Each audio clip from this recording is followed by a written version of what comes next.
Well, good afternoon, everyone. Hello and welcome.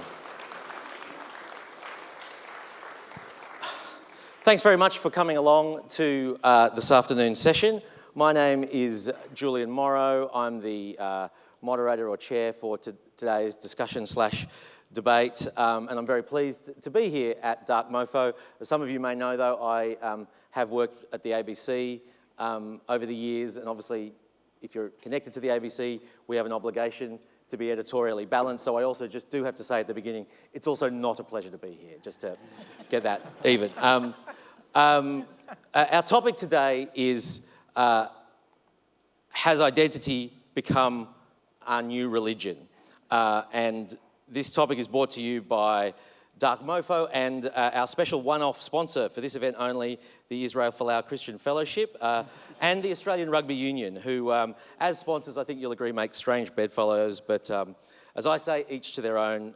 Israel disagrees, obviously, but still.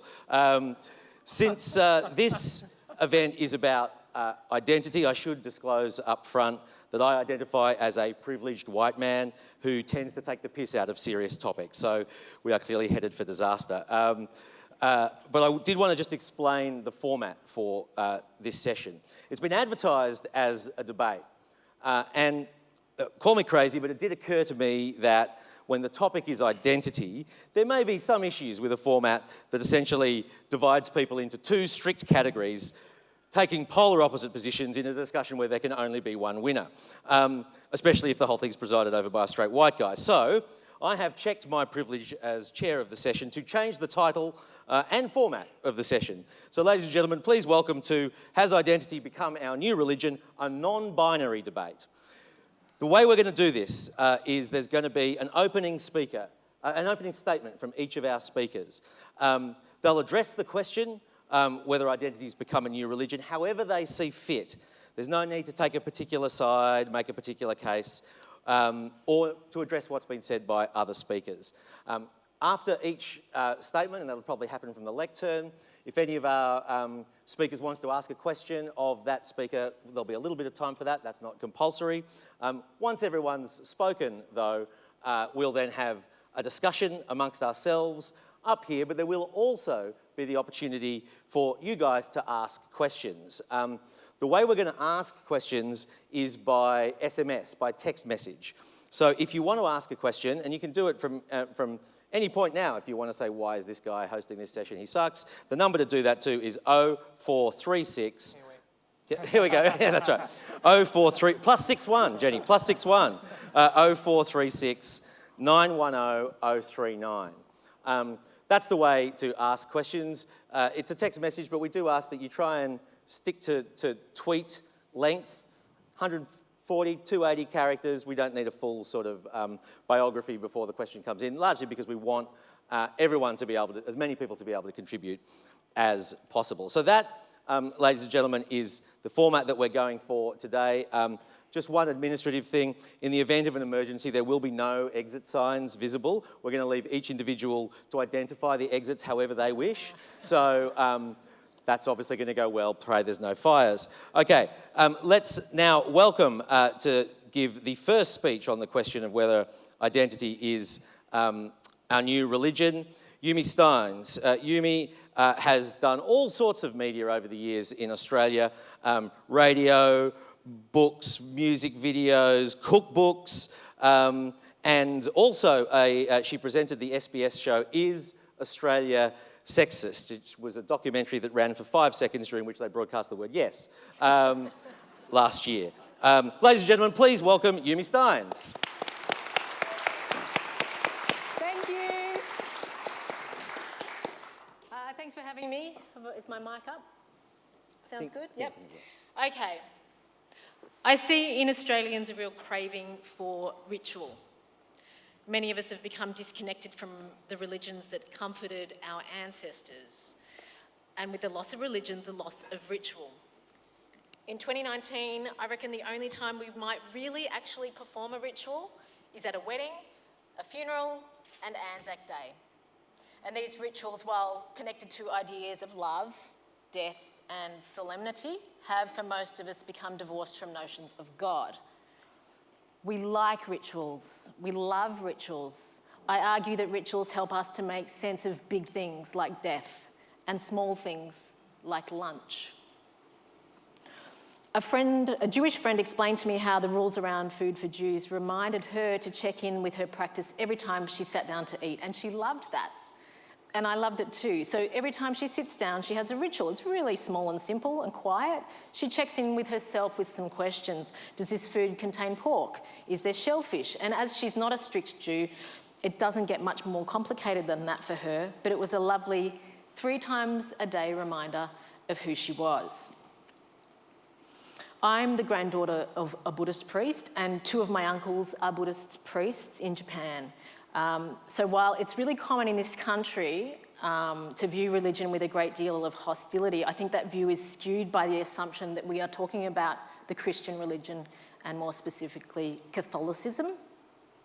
And with George Pell in the news again, I think that hostility is somewhat justified. But try and expand your mind to the other religions that are out there that many of us are connected with. Because of this, I see great beauty in religion and its attendant rituals, and I long for it, but I don't think it would be authentic for me to go along with it because it's not me. And among my friends in Australia, I can only think of a very small handful of people who practice any kind of religion. So I guess the way to think for the rest of us, those of us here without God, it's a real question. Has our identity become our new religion? So for instance, is anyone here a vegan? Can you raise your hand if you're, yeah. Out. Sorry. Shannon's a vegan. I'm not. But it can be quite consuming, right, veganism. There's a ritual to it, there's a piety to it, a thrice daily practice. So the identity of the vegan, it's become more than just a way of choosing which foods to eat. It seems a little bigger than that. And what if along with your veganism you're an environmentalist? It makes sense, you care about animals, you probably care about the planet as well. So I consider myself, I'm not a vegan, but I do consider myself to be an environmentalist, and this involves daily practice. I have to ask myself, is this recyclable? You have to check in with it. Can I make this purchase an ethical purchase? Will using single-use plastic today damn me to hell? And that's probably going to inform how you vote too, right? Your environmentalism, because you're going to vote according to your environmentalist practices. Okay, so if I'm a vegan environmentalist, you can see how that identity shapes a daily practice. And it requires faith too, that these tiny choices are going to add up to something meaningful. And what about if we added to that I'm Asian? Because at the moment, no one can see my veganism and my environmentalism isn't written on my skin, but my racial identity is. And the experience of that is sometimes practiced upon me without my consent and sometimes without even my knowledge.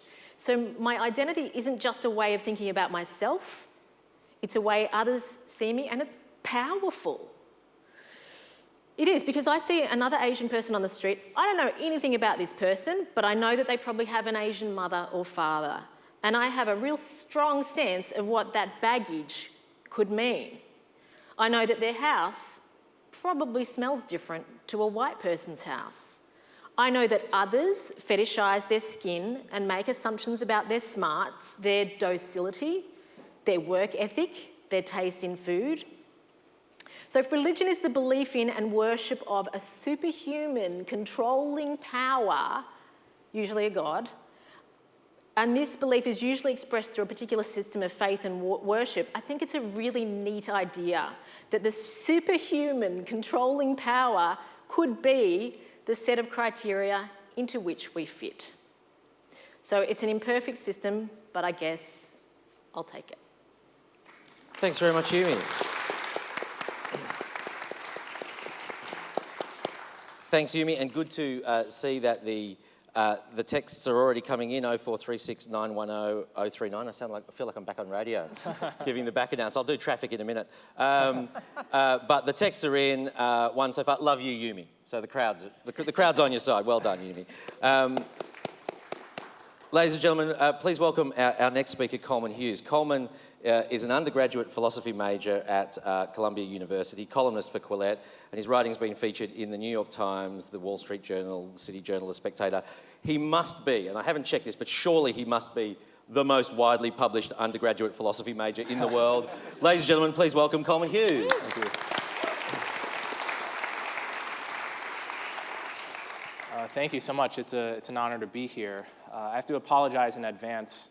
Most of the examples I bring up in this short speech are going to be from the American context, but considering the jet lag you put me through getting here, I consider us even. So, is identity a new religion? We're supposed to give 5-minute talks, so I suppose I would give 5 examples of how it is like religion. The first is, in Christianity, you have guilt. Right? You have original sin. This notion that you are eternally responsible for suffering that happened to a person who's long dead in a way that requires you to acknowledge over and over again your culpability in a way that you can never erase, no matter what you do. With identity, we have something very similar. We call it white privilege. It's something that if you're white, you have inherited. Not because of something you did, but perhaps because of something your ancestors did, but perhaps not even. Perhaps something that people who look like you's ancestors did.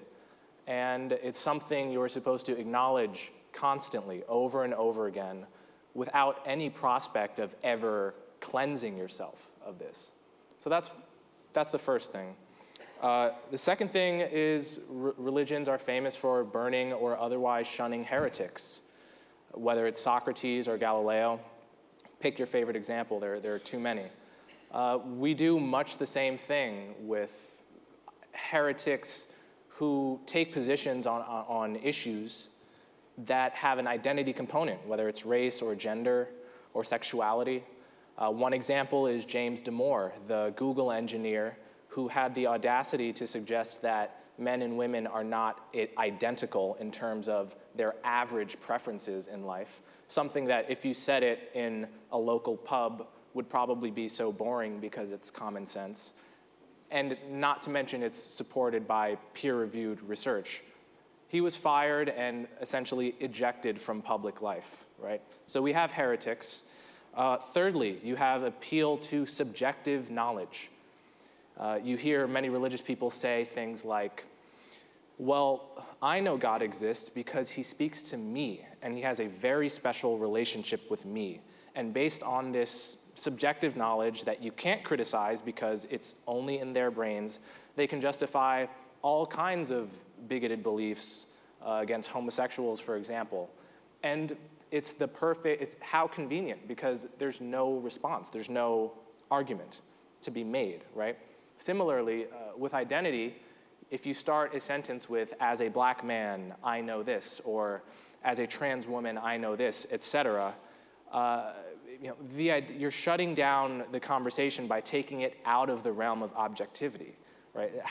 If I say, as a black man, I know X, Y, and Z, and you tell me, well, listen, here's some evidence of why you're wrong, and I said, well, listen, you're not black. You can't know what I know, right? So there's the subjective knowledge component. Fourthly, there's an outsized reverence for history. When you're a Christian, you don't just learn about the crucifixion of Jesus once, like you would learn about, say, World War II in history class. You learn about it every Sunday for the rest of your life. That's not how we treat history normally, right? Similarly, in the American context, with slavery and Jim Crow, if you read the New York Times every day like I do, it's hard to go a week without hearing references to the brutality of slavery and Jim Crow. Obviously, everyone should know history. History is important, but you can treat history in a way that borders on religious fetishization and reverence, or you could treat history the way we generally do, right? So there's that. And then finally, the most problematic aspect of religion and the way we think about identity is that you're not supposed to ask pesky questions. You're supposed to, in a religious context, silence the skeptical voice in the back of your head that says, actually, something's not adding up, Right? You're not supposed to ask why, for example, if God is all-knowing, all-powerful, and all-good, why the Holocaust could have happened, or why malaria exists, or why sudden infant death syndrome is a thing, right? How could someone who's eternally all-powerful and all-good have done that? Well, you're not supposed to ask the question, right? Just sit there and be silent and obey, right? Similarly, on identity issues, if something doesn't add up, you're not supposed to ask the pesky questions. You're not supposed to ask, for instance, how it could be that America is brutally, systemically racist, and yet black immigrants from all over the world, Ghana, Nigeria, Jamaica, are risking everything to come here, to come to America, rather, to supposedly a society that is designed to keep them down. Doesn't make very much sense. You're not supposed to ask how, in the American context, a supposedly a society founded on white supremacy and pervaded by white supremacy in an ongoing way, the highest income earning group is Indian Americans, not any white ethnic group. You're not supposed to ask, for example, why, if it's really the case that the gender pay gap is just a matter of discrimination, why wouldn't McDonald's save a bunch of money by just hiring women and paying them less? You're not supposed to ask the logical questions. You're just supposed to sit there and nod your head, right? So I would submit that in the history of religion, much of the progress we've made in secular societies is to ask the pesky questions. And I think we should continue to ask the pesky questions about identity. Thank you. Thank you.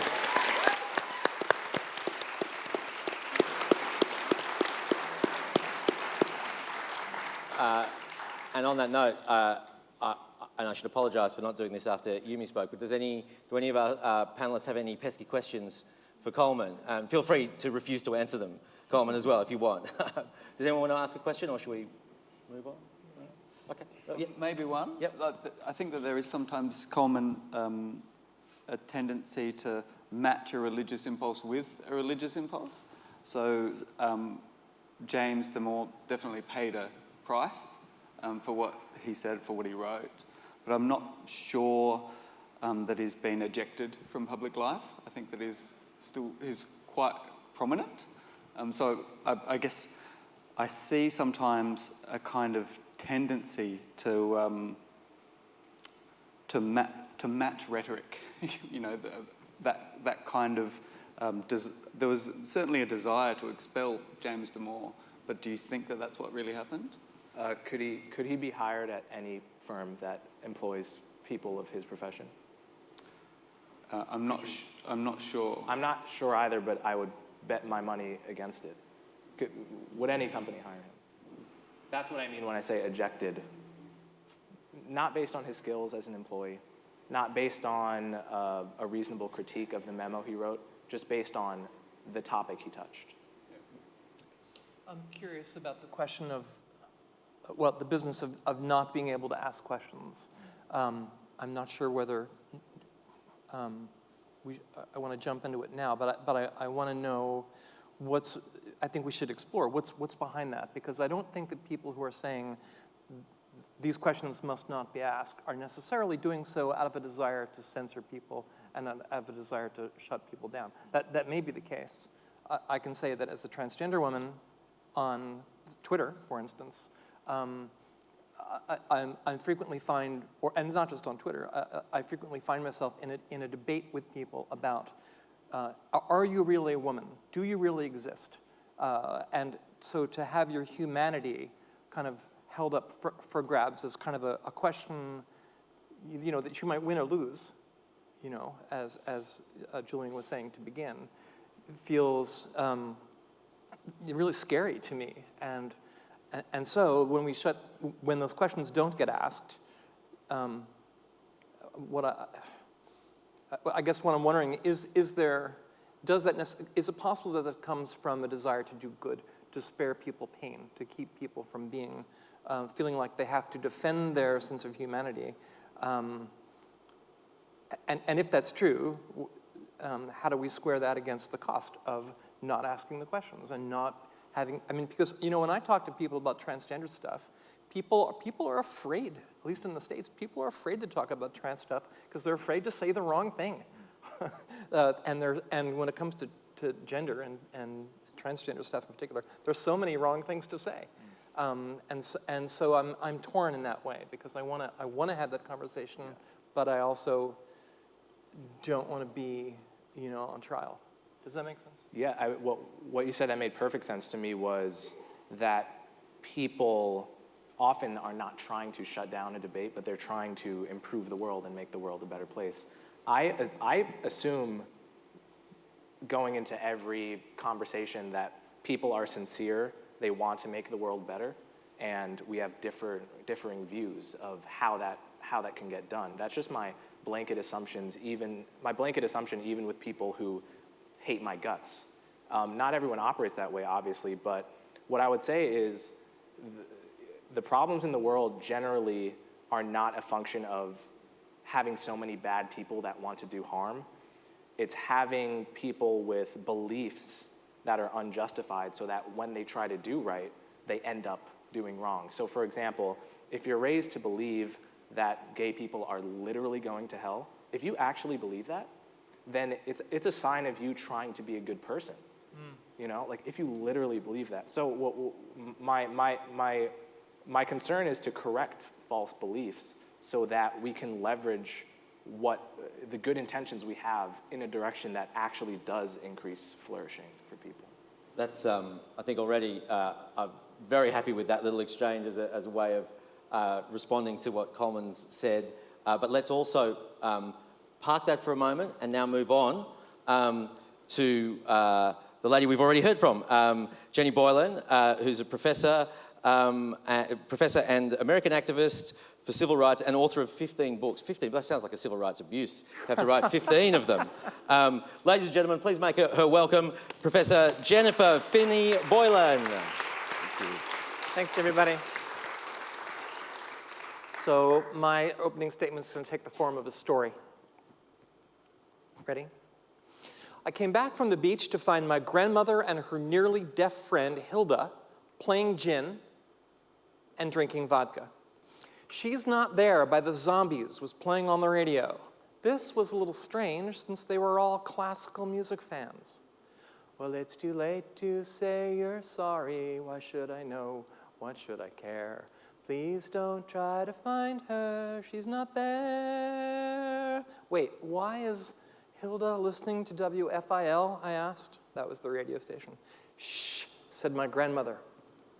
She thinks it's classical.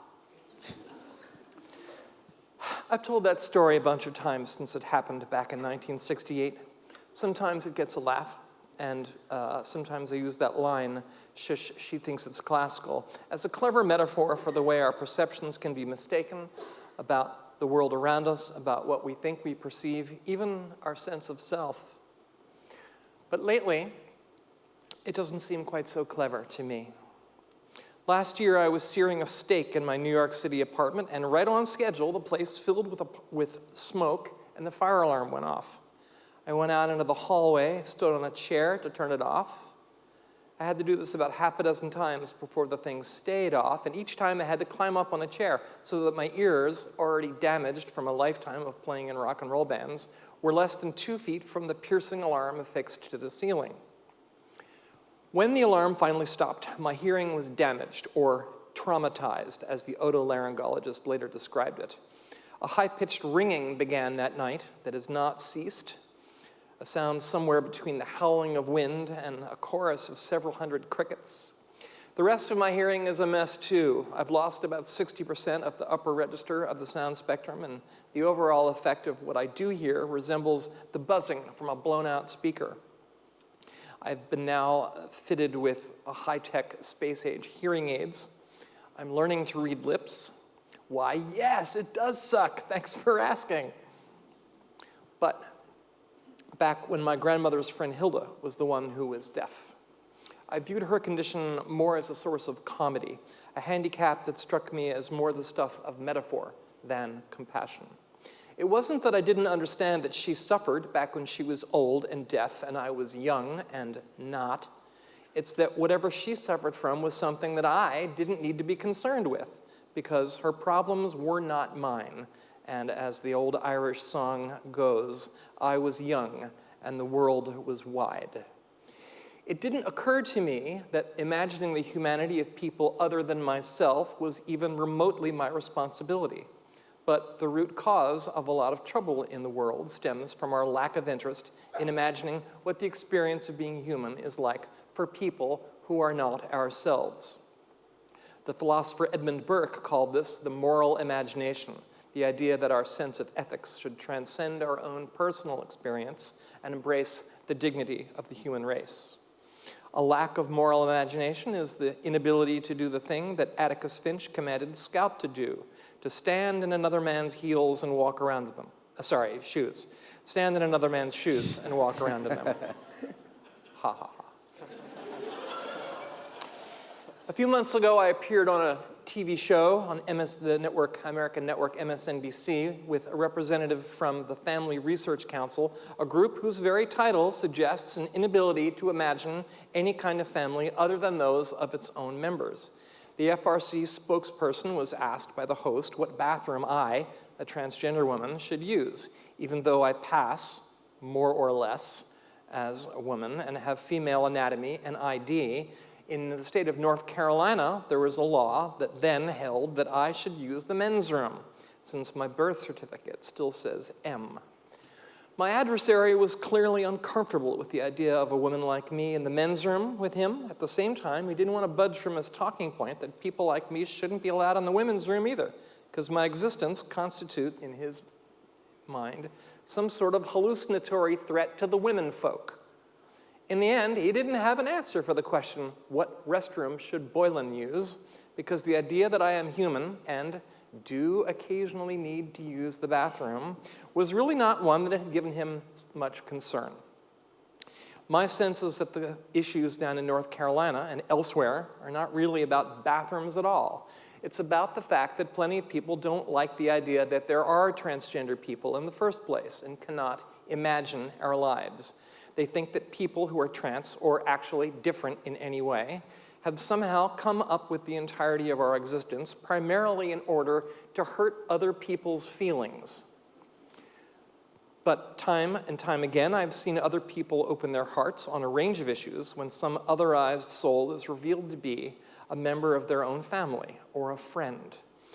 I'm glad for the progress that the culture is making as the result of more of us being known in this way, but too many people who fall outside the bright lines of the culture are met with hatred and ostracism because whoever and whatever they are is something others have never been compelled to imagine. We don't go to heaven because we hate people who are easy to hate. We go to heaven because we love people who are difficult to love. And who is more difficult to love than someone whose experience of the world is radically different from our own? In American Sign Language, and this is true in Ausland, am I saying it correctly? Ausland? The sign for transgender used to be this, which is the sign for sex, which is a curved finger drawn down across the cheek, so that's sex. And then to do transgender, you'd go like this. So it used to be you'd suggest a reversal of sex by doing that. But, and this is the wonderful thing about sign language, is the lyricism and its fluidity. In more recent years, that there's a new sign, that there's a different sign that's used now, which is the fingers of the hand facing downward over the heart like a closed flower, then rotating upward with the opening petals until the petals open up, and then you put your fingers back over the heart with the flower facing in the right direction. So like that. Everybody do that. Make a little thing, put it over your left breast or chest or whatever you happen to have right at this moment. And look, out it comes. It's going to face the ceiling. The petals are opening, and now it's going to go back in your heart facing the right direction. Okay, do it again. Ready? A little faster. Look at that. Oh, that's too loud. This is a sign I didn't used to know because I didn't have to. I know it now. Of course, sometimes difference is as much a challenge for our loved ones as for ourselves. After I left the otolaryngologist's office with my diagnosis, I called my wife on the phone. My wife, who I've been married to now for 30 years, 12 as husband and wife, 18 as wife and wife. Mid-call, my throat closed up and I began to weep right there on Fifth Avenue. "I'm so sorry you have to be married to someone like me," I sobbed. She said, "Jenny, I stayed with you through the gender thing. You really think I'd leave you because you have hearing aids?" It was a beautiful morning in New York City. I was surrounded by honking taxis, chirping birds, little kids shouting. I said, "What?"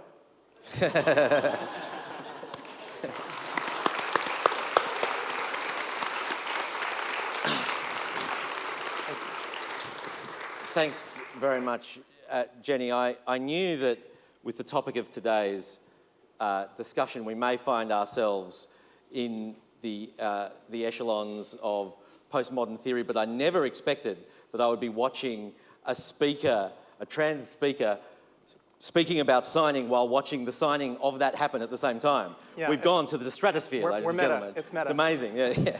More rings to this onion than you could possibly imagine. But thank you very much, Jenny. Do any of our speakers want to ask Jenny any questions before we move on to Shannon? No? Okay. Well, in that case, ladies and gentlemen, it is my great pleasure to introduce now Shannon Burns, one of Australia's best-known Shannons, ladies and gentlemen. This Shannon, I'll explain later for our international guests, is a writer of fiction, essay and review. His work can be found in all sorts of publications and journals, and he's received prizes for his fiction and is a wonderful writer and presenter. So, ladies and gentlemen, please welcome Shannon Burns.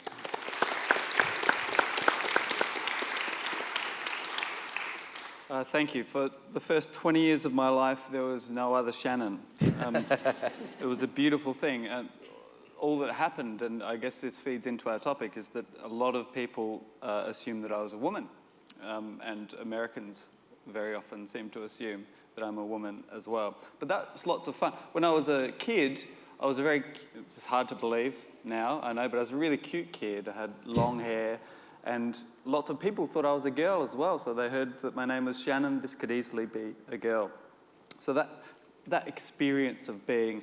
It's a slippery slope, can I just say? I have, over the course of time, developed resistance to overcomplicating things. So that's probably the only thing that keeps me in check. I have only some fairly loose thoughts about identity. I'm fairly resistant to it. I held up my hand earlier to say that I was a vegan, but I only put up my hand because it felt cowardly to not put up my hand. I usually try to resist that declaration. And my feeling about veganism is what has more to do with what I don't do than the ritual involved that Yumi was talking about. So I experience that differently. I don't experience it as an identity. I don't think it connects me to a group of fellow vegans. It's just something that I've chosen not to do. And I feel similarly about identity. I think that it's impossible to avoid identity completely, but I try to minimize it as much as possible. I try not to think of myself in identitarian terms. I have only some small experiences with religion, so my way of matching these two ideas, identity and religion, across is awkward. I mentioned on stage earlier that I was sold to Mormons for a little while. As a teenager, I was very invested in Buddhism. Then I took what I think was quite a religious approach to literature, and for the longest time, I've been unusually invested in football. So those represent my sense of what a strong sort of experience of religion means. But broadly speaking, if identity is a religion, I'm a sinner or a wayward son, and sometimes I'm just a plain atheist. But it wasn't always the case. When I was young, Australia was a different place. I grew up during the 1980s. I was very young during the 1980s and more conscious during the early 90s. And there was a Labor government. I was poor. I was from a welfare class upbringing. And it felt strange. This might have been wrong, but it felt a little bit like history was on my side, that things weren't great, but there was a trajectory, and I could feel that trajectory pushing me through. And the people who wanted to hold me back were not in power. The people who wanted to help me and help Aboriginal people and migrants were in power. So that was a wonderful feeling. It felt like I was part of the chosen race. So for a while, God was smiling on us. But then things changed, and we were not God's chosen people anymore. So that was a harsh transition. Now, I'm a devotee of literature. I never really thought about identity very much until I started reading one of my favourite Australian writers, Brian Castro. Brian Castro wrote a great book called Drift, which was half set in Tasmania. And it's about a writer who transitions between various identities. It's a neglected book, but it's a brilliant piece of fiction. And I've always been attracted to that school of migrant intellectuals and writers who were fairly prominent in the 1980s and 1990s. Brian Castro, in an essay, says, "Hybridity, a mixture of forms, a mixture of character types and ethnicities is what I bring to writing. It is what the I is, a proliferation of selves, a juxtapositioning of differences. I am not only Portuguese," he says, "English, Chinese and French, but I am writing myself out of crippling essentialist categorizations, out of the control exerted over multiplicities." So Castro has been busy dismantling fixed categories in favour of multiplicities, particularly a multiplicity of selves for the whole of his writing career. And I have to say that as a reader who has always been profoundly enlivened and excited by Castro's approach, and other writers of the period who are like him, the contemporary left's focus on identity, a focus that I think they've borrowed from the right and simply replicated in a kind of perverse mirroring manoeuvre, appears dismayingly anti-intellectual and painfully retrograde. So I'm not saying that people who want to eliminate discrimination are morally equivalent to those who seek to amplify it, but I am saying that there is a substantial intellectual tradition which, by focusing on multiplicity, pluralism and ambiguity above all, sought to change the terms of the contest. Instead of merely reacting to discriminatory practices, I think a truly emancipatory politics and way of engaging with society strives to create a different social foundation, to devise its own game instead of borrowing or reactively leveraging the stupidities of racists, sexists, etc. So my identity crisis has something to do with not wanting to play this game. And I was just to finish up, I was talking to Coleman the other night, and I was saying that one of the things that annoyed me about the conservative writer Thomas Sowell, even though I think he's quite interesting, is that he tends to write the same thing over and over again. And Coleman pointed out that there's a good reason for Sowell doing that, but that also it registers a temperamental difference, that there is a progressive tendency to privilege novelty and new ideas, and I exhibit that, whereas conservatives are perhaps more comfortable regurgitating what they think is a very important point of view. So, for me, an enriching form of identity is one that is productive of novelty. Now, I identify as progressive broadly, even though I don't think in identitarian terms. But if you look at like the Guardian website and you type in problematic, you will see that there is a continual regurgitation of a certain kind of theme. And this is tough for me as the kind of progressive who favours novelty to endure. Thank you. Thanks very much.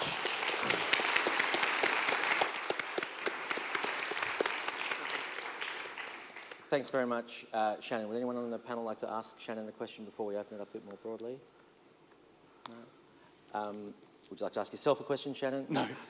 Just a reminder that and we've got probably 20 minutes left, so your questions are welcome. And hopefully you've got the number now, 0436, there it is, 910-039. And thank you everyone for those fascinating and really engagingly different presentations on the topic. I certainly found it really, really stimulating. If we had have done a formal debate, it would have ended up being, as all debates do, a discussion about definitions. What's a religion? What's an identity? And who's our? That probably would have been the things that would have consumed us. And I was interested, in particular, in Coleman, in your presentation, you gave us 5 features of a religion, all of which were negative. Yumi, you seem to focus on religion, or the idea of religion was really about a practice, which is a more positive concept of religion, but maybe also one that means you don't have to engage with the big questions of what you actually believe in heaven and hell and all that sort of stuff/nonsense.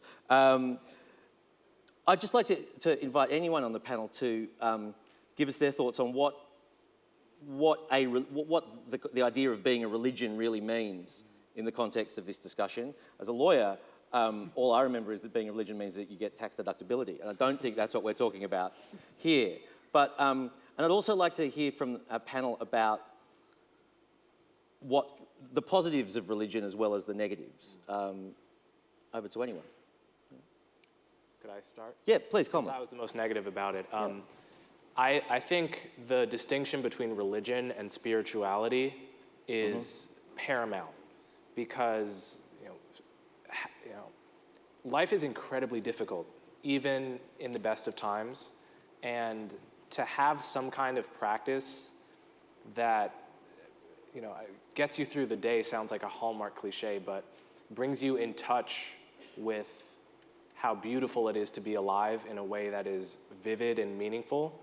That is what it is to live a meaningful life. And religion has been the traditional reservoir of all of those concerns. The problem, of course, is that there's all of these specific beliefs, depending on the religion you're talking about, that are attached to that beautiful nugget of wisdom. And so my concern is we have this religious impulse that needs to be nurtured, needs to flourish, absolutely has to. It's really the most important thing. And we're always liable to attach these dangerous beliefs to it, whether it's traditional Christianity, Islam, Judaism, etc., or politics. And the way that, as traditional religions decline, I think politics is increasingly becoming the belief system that attaches to that beautiful nugget that we have to protect, and that's very bad. Jenny, I'm interested in your thoughts on this as well, because we were speaking off stage earlier. Am I right in thinking that you are also religious? Yeah, I'm a member of the Riverside Church in New York City, which is also known as the Holy Church of the Democratic Party. Could you give us your thoughts on, I suppose, that distinction that Coleman's talking about, spirituality and engaging with fundamental questions of humanity, but then also what does seem to be a defining characteristic of religion, to fix on a certain set of beliefs which may potentially be exclusionary. Right. And so when we talk about religion, what do we talk about when we talk about religion? So are we talking about a set of beliefs, things that that cannot be proven through logic, but we accept as a result of faith? I believe in Jesus Christ. I believe that there was a man named Jesus. I believe he died and rose from the dead. Now, how do I know that? I wasn't there. So in some ways, I'm believing in something that I can't prove. So there's that aspect of faith when we talk about religion. But when we talk about religion, we are also talking about the way people belong to an identity that, and I think the concept of intersectionality is the idea that people may belong or may have a number of different identities. So as a transgender woman, probably not the first person you'd think of as being a member of a Christian church. As a transgender woman, I feel like I'm a member of the most maligned and repressed minority in America. As a white person, maybe not so much. And so when I go about my business, I'm aware that in some situations I'm going to be, in danger, and in other situations I'm going to have, white privilege that has come to me. I also have a vestigial male privilege. So I transitioned 20 years ago. So my male life, if that's what you want to call it, is history. On the other hand, it's still, it's still part of my history, and it's still part of who I am. And I think it makes me no less of a woman, but it does change the kind of woman that I am.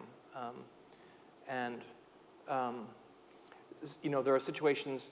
I've only been in about half a dozen situations where I was really in danger because I was trans, but I've been in dozens and dozens and dozens of situations where I was in danger because I was female,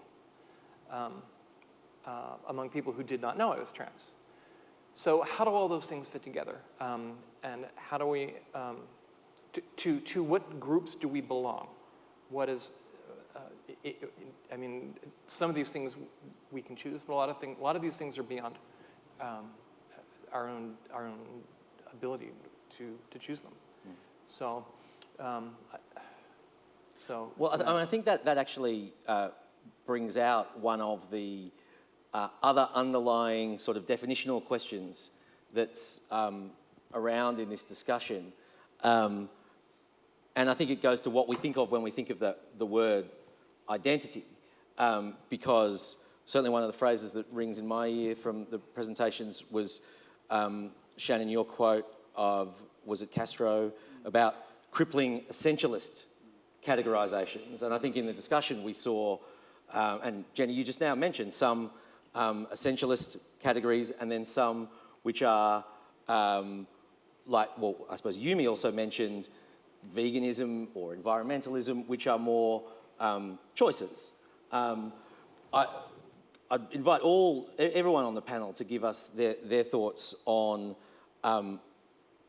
the difference, whether identity is essentialist somehow, or whether there's an important distinction between categories we choose and categories that we are unable to separate ourselves from. I think that identity can give you a good first taste of a person. So if there are signs of various identities, then you can implement a rough sketch. The thing that I'm wary of is the tendency to use those signs in reductive ways. So we are made to make assumptions about people, and I think it would be a terrible shame if the way that we employed identities reaffirmed that impulse to build up a narrative about someone without really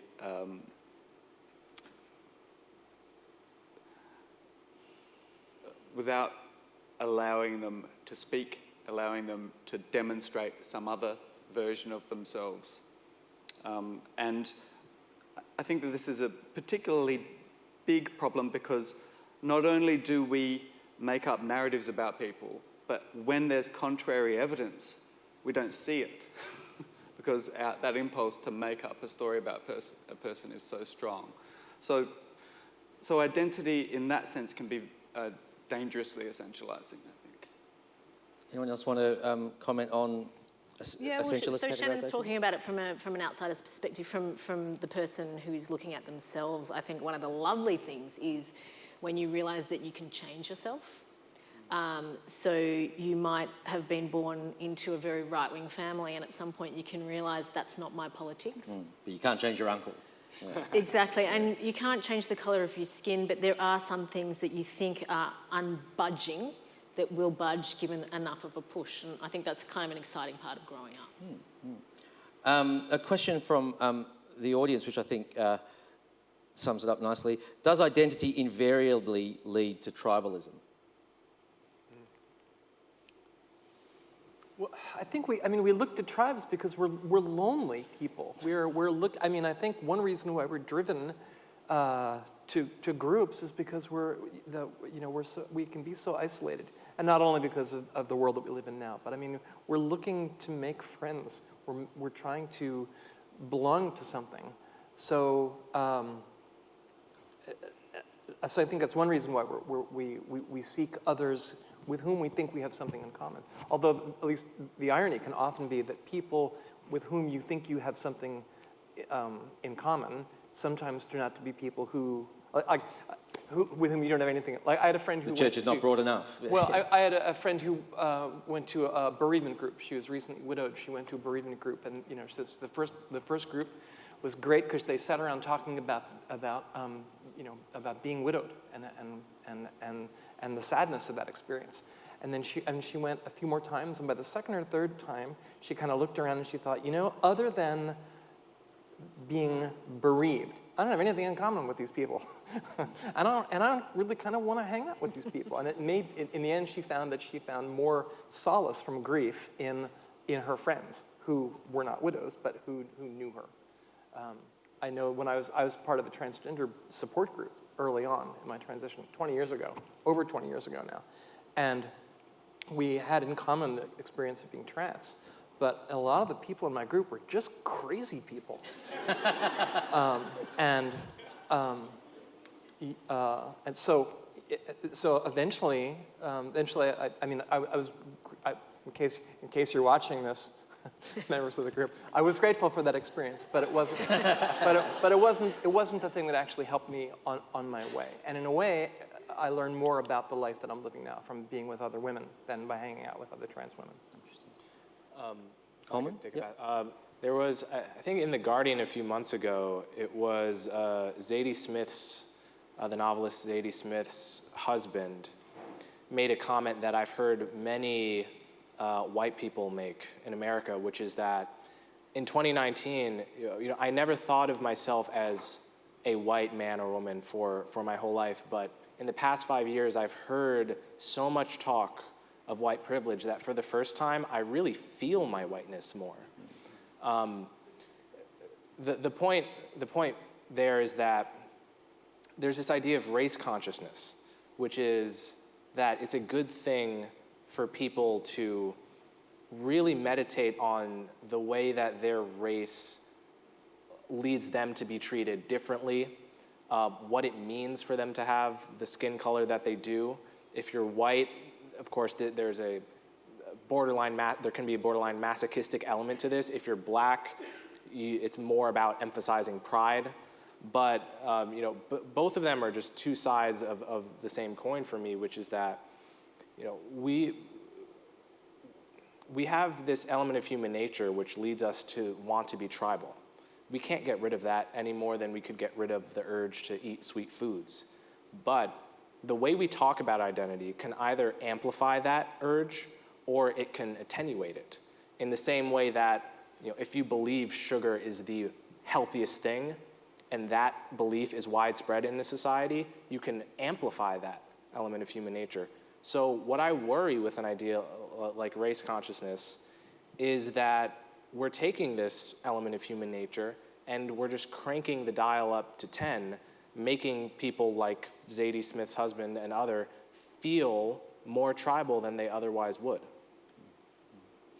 I suppose one of the other, what that makes me think of whether they're ideologies or movements, whether the ones that put their focus on the possibility of connection across different categories just aren't in the ascendant at the moment, just aren't doing as well in the sort of the competition of ideas in our culture. And maybe that's because some of those ideas were connected to the, dead white men. I don't know. Do people? What does the panel think about ways of bridging meaningful discussions across categories and tribes? Are we losing that skill somehow? I think we're working on an assumption a lot of the time that everyone who's not white is like a glass of hot water is going to eventually reach room temperature, and that's white. And it might take generations, but if you hang on, we'll get to there to settle in some sort of homogeneity. I really think that belief exists. And if we try hard enough to assimilate, we'll pass as white. And it's a real misunderstanding of who we are and what we want, because most of us quite like being the hot glass of water. Anyone else? I guess I tend to reaffirm mutability, I guess, to some extent. The temperature might change. It might go up and down, depending on the context. So if you take on an identity that has that broad capacity, then I think it does become easier to talk across. That notion that you settle at that white temperature, I don't think that that's necessary. I think that we can be more adaptable than that. Well, I think any ideology that emphasizes common humanity, that really, the content of the character over the color of the skin, that we're all one big family, for some reason, it's always at a disadvantage relative to ideologies that narrow the circle of familiarity or narrow the tribe down smaller. It's just always feels more muscular for you to say, no, this is our group. It's not that big. We will never forget what other groups have done to us. And we share something more familiar because there aren't as many of us. Those kinds of ideas just share a kind of permanent advantage over narratives of common brotherhood and sisterhood and common humanity. To go back, not to beat a dead horse, but the diet analogy, I've also noticed that extreme diets enjoy an advantage over like balanced diets. Like what if balance is actually just the best thing? A little bit of everything, not too much of anything. There's something just not quite muscular enough about that. And part of what I worry about is because there's always that advantage in terms of more tribal, more grievance-based politics, you can very quickly, if the center doesn't hold, slide into a zero-sum contest of identities versus identities. Right, and certainly in the LGBTQ movement, we see people, each one of those letters is getting more and more separate. And within the T, within the transgender part, the T is an umbrella that includes, transsexuals and genderqueer people and gender nonconforming people and drag queens and intersex people.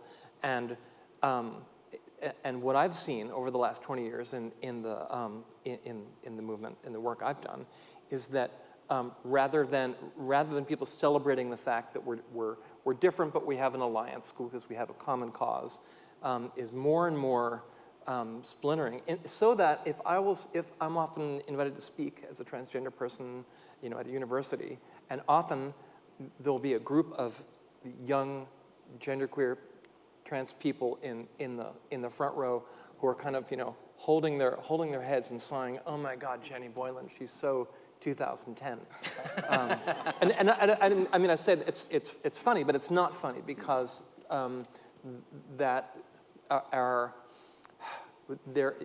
what I like the word you use, muscular. It is always more muscular to say our group is we might be small, but we've suffered by dint of suffering.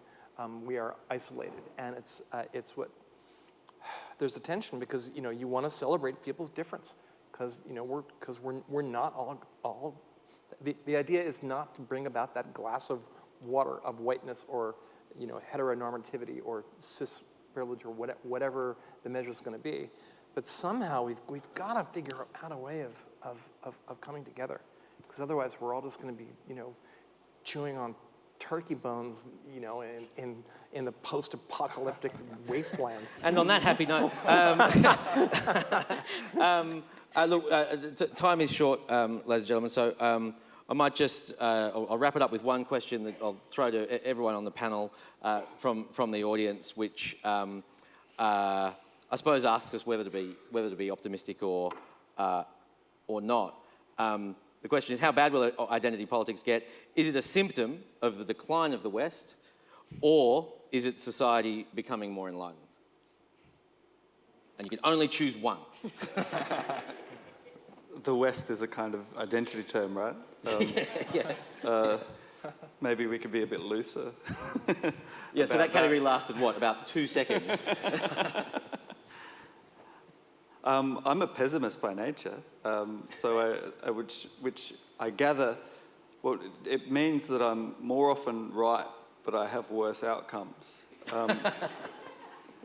So, where my wife is an optimist by nature, and she's more often wrong, but it doesn't bother her, because she just keeps going and she achieves wonderful things.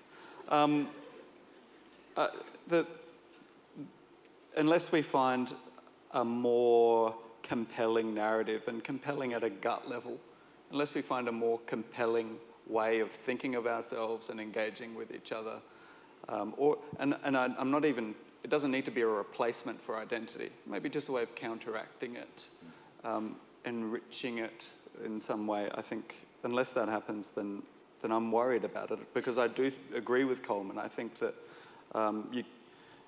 once you turn the knob, then you invite people who shouldn't strongly identify as something. You invite them to do it. Yumi, do you share Shannon's pessimism? Decline of the West, or is this concern about identity a kind of growing pain of society becoming more enlightened? I'm a very optimistic person. I think it is a growing pain, and I think just look around, consult your own personal politics. We've all evolved so much, even in just the last 5 years. The way that this country treats Indigenous people and issues has evolved hugely. It's still got ways to go, but it's already taking leaps forward. The tribalism, that muscularity, I totally get it. I think flip my optimism to my pessimism, which is it's all going to go to shit with the climate crisis anyway. We're all going to be chewing on those turkey bones and fighting over them. Yeah, so... Okay. Coleman, do you think that there's something inherently problematic and potentially terminal about where politics is headed to, or is it a growing pain? I'd be more inclined to say it's a growing pain. I'm very sensitive to hyperbole. Something can be a problem without being the end of the world or the decline of the West, and it can still be worth talking about. And if you exaggerate the problem, then you just invite an overly muscular response. That said, I have a policy against making predictions because 99% of predictions are wrong. Yeah. So I'm going to see what happens and watch Fair the enough rest too. of Fair you. enough too. And Jenny, final word from you. Oh, well, there's, what was the old phrase? There are only two kinds of people, those who reject the binary and those who don't. And among my people, by which I mean transgender people, there is a kind of inherent desire to reject binaries. So I embrace the Martin Luther King approach that it's the content of your character that matters. But we also have to embrace the Malcolm X approach, which is the world's going to change when we all recognize each other's differences and begin to make amends for wrongs that have been done in the past. So I believe both of those things. I think that makes me an optimist. Well, thank you, Jenny. Ladies and gentlemen, thank you for coming along today. That's the end of our session. I would like to thank all of our speakers for not debating the topic per se, but for I think we're all very privileged to have such a group of diverse and interesting people just giving us the benefit of their thoughts on a really important subject. So please join me now in thanking our speakers.